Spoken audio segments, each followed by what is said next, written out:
Ready? Yep, I'm All ready. right. I'm good, okay. All right, like to start, council, Human Resources and PR Committee meeting, roll call. Alderman Fisher. Alderman Mayfield. Present. Alderman Evans. Alderman Allen. Here. Alderman Markham. Alderman Runnels. Here. Alderman January. Okay, we have one item. It is the review and discussion of the Oak Street Health Services offered to seniors and veterans. So. Good evening. So Miss Breen is here from Oak Street Health, and she has some binders and some brochures for everyone to basically just describe the services that Oak Street Health provides to veterans and to seniors. Okay, great. So I'll basically hand it over to Miss Breen. Okay? Yeah. Hi, Hi there. Hi. we are Oak Street Health. We're a new primary care medical facility at the corner of Green Bay and Grand in Waukegan. What brings us down to North Chicago is one of our features of our clinic. We only deal with people that have Medicare, so it's mostly seniors or people that have disabilities that have Medicare. So these doctors decided to specialize in people with Medicare because most people that are on Medicare have more than one issue. So there's usually more complex needs and different things. Thank you. We opened in October, and one of the few things that we are a little bit different is we're old school. There's no portals, there's no emails, so everything is done by phone. There's always somebody on call, there's somebody that answers the phone. One of the nice things is most of North Chicago is included in a 10-mile radius of the clinic. So we provide free transportation to and from all medical appointments at Oak Street Health within a 10-mile radius. If it's over the 10-mile radius, we've been working with Elder Care to get transportation or rides through them, so we try to do a lot of coordination. One other special thing that we do is most doctors' appointments are 20 to 40 minutes long, and you're one-on-one with the doctor. There's what's a person's called a ninja in the room. They're seen but not heard. They take all the notes, so it's really a one-on-one conversation with your doctor for 20 to 40 minutes. We also have somebody there that helps with all the paperwork. As you guys know, with Medicare, or if you have older members in your family, it gets more confusing every year. So we have people on staff there. One of the other neat things is we have a community center that's attached to the doctor's office with in-center events. So you can learn how to make your own lemon scrub, you can play a little bingo, you can learn the computers. We have chair yoga. We're starting a falls prevention class there in partnership with Catholic Charities. So it's a whole new way of health care for the older people that have Medicare and people that have disabilities. So what I provided in your folder was English and Spanish. All our doctors are bilingual, and one of them also speaks Russian.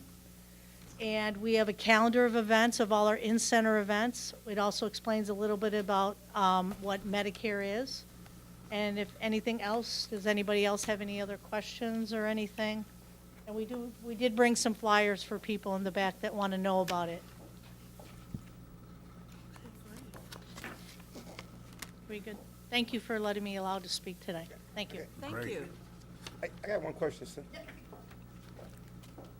How else are you getting this information out into the community beside as city council? I know I can Right. pass, but what else are you doing? Are you going to the schools or the churches? Yeah, or- so Senior citizens bill? that's my boss behind me, Tanika.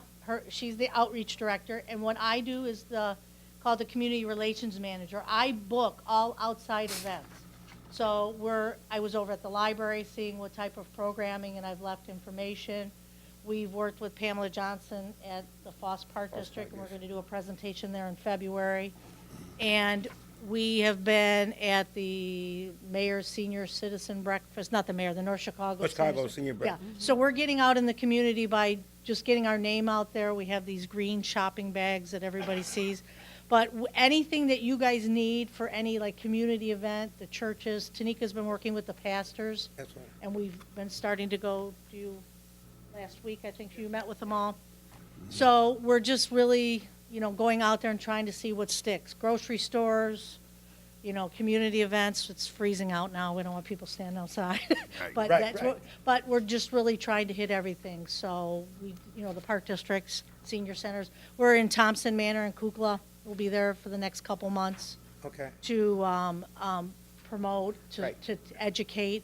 And we're also bringing Catholic Charities in March to those buildings because there's a lot of senior services that the people need that may not be aware of. So we're kind of partnering with everybody just to get the word out. Okay. But if you think of something, call me. Have you connected, because I know part of North Chicago, we have Shields Township. And, I know, we have been down there before, but I'm reintroducing myself. I started in the middle of October when the clinic opened. Okay. So I'm hitting, I was just at, because part of Libertyville Township has a part of North Chicago. So I'm Absolutely. actually meeting with her next Wednesday.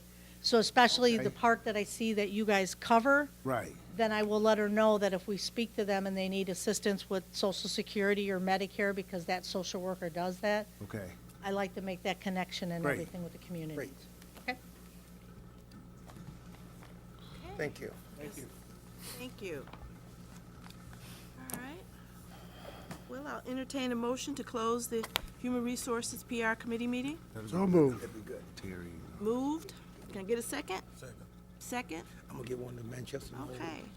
And you Roll need to get call? one to- Alderman Fisher. Alderman Mayfield. Aye. Alderman Evans. Aye. Alderman Allen. Aye. Alderman Markham. Alderman Runnels. Aye. Alderman January. Okay, at this time, I'd like to open up the Public Works Committee meeting. Roll call. Alderman Fisher. Alderman Mayfield. Present. Alderman Evans. Here. Alderman Allen. Here. Alderman Markham. Alderman Runnels. Here. Alderman January. Okay, we have 2 items on the agenda.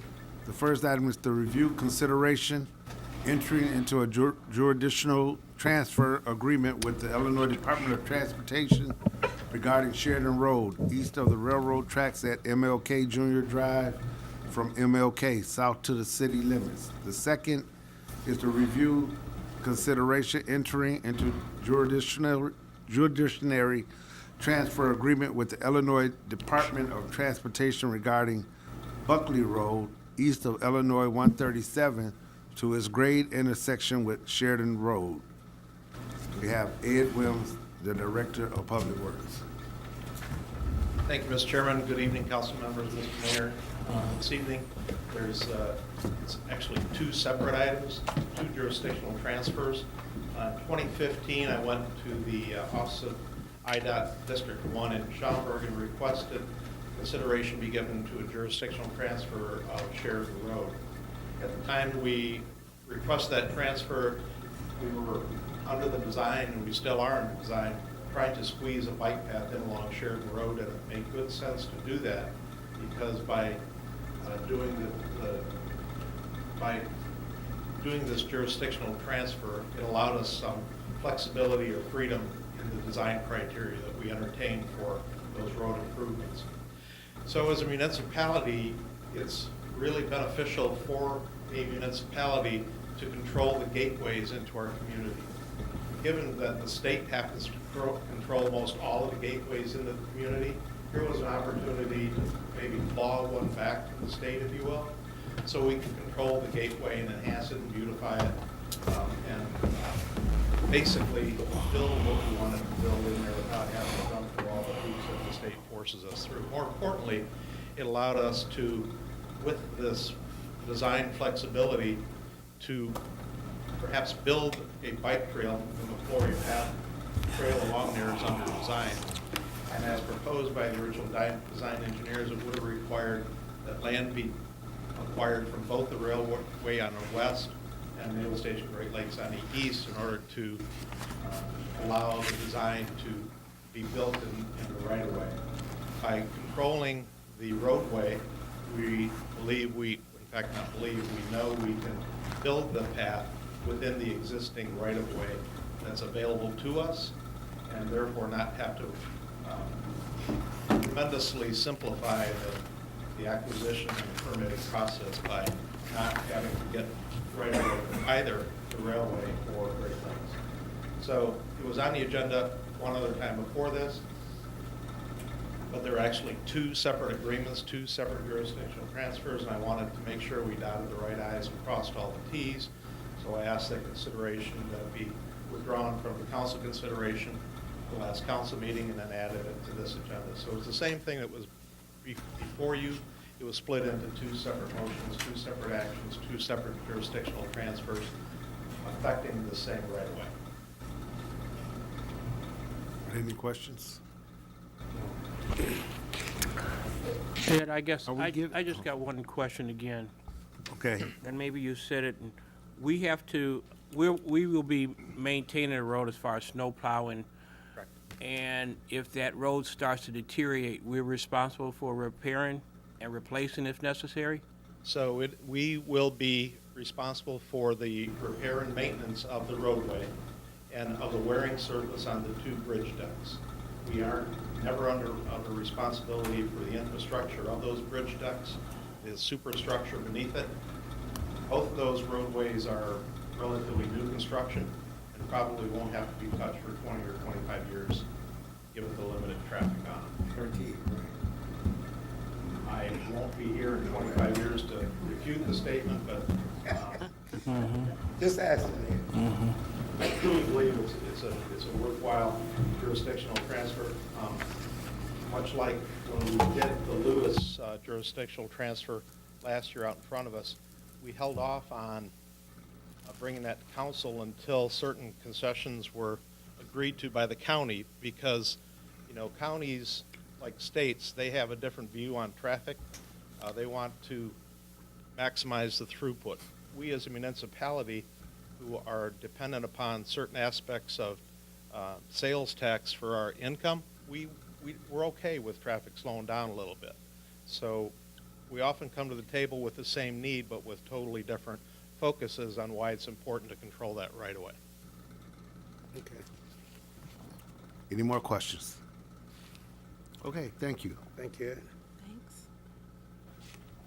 At this time, I would like to adjourn the Public Works Committee meeting. So move. Second? Moved by Alderman Allen, second by Alderman Mayfield. Roll call. Alderman Fisher. Alderman Mayfield. Aye. Alderman Evans. Aye. Alderman Allen. Aye. Alderman Marco. Alderman Runnels. Aye. Alderman January. I guess he's not gonna. Meeting adjourned.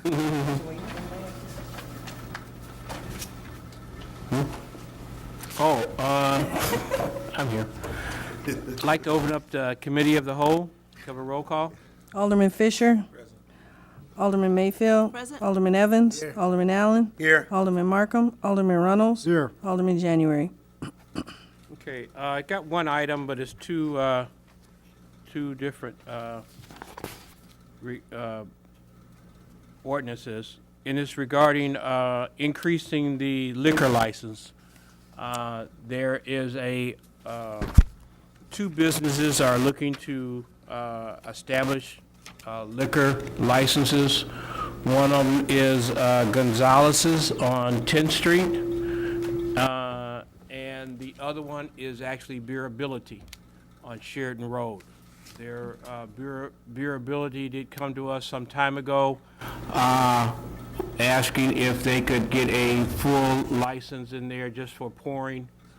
They have beer and wine now. They do sell food. One of their concerns was that, again, they weren't getting enough traffic. I did say that I would look into it. This was brought to me probably about 3 or 4 months ago. I told them that I was going to hold off at least until after the new year before I would even consider it. They have done quite well in the city. I think they have been also a good partner in the city in regards to things like when we have honor flight, they always offer to, come out and be a part of that. They were here for our community days and ran the liquor concession for us. So I did say that I would at least bring it to council for a vote to give them a, it says Class H license. I think that's the Class H for them.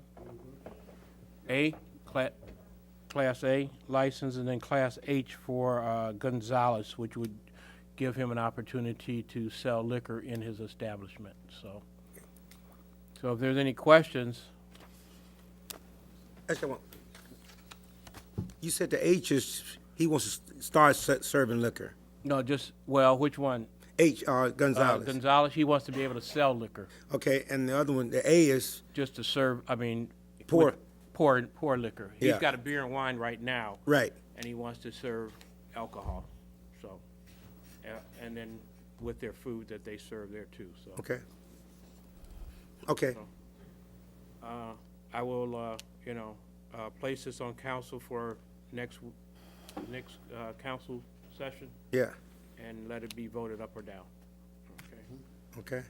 One thing I do want to say, though, is in our ordinances, and I kind of like the way it is set up, if a liquor establishment is closed more than 30 days, that license is removed.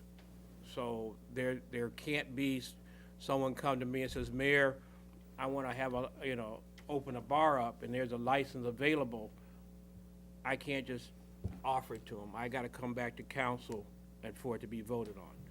Once they close that business 30 days after, our ordinances are reduced by 1.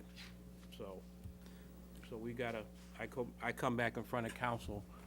So as the liquor commissioner, I can't just give out license.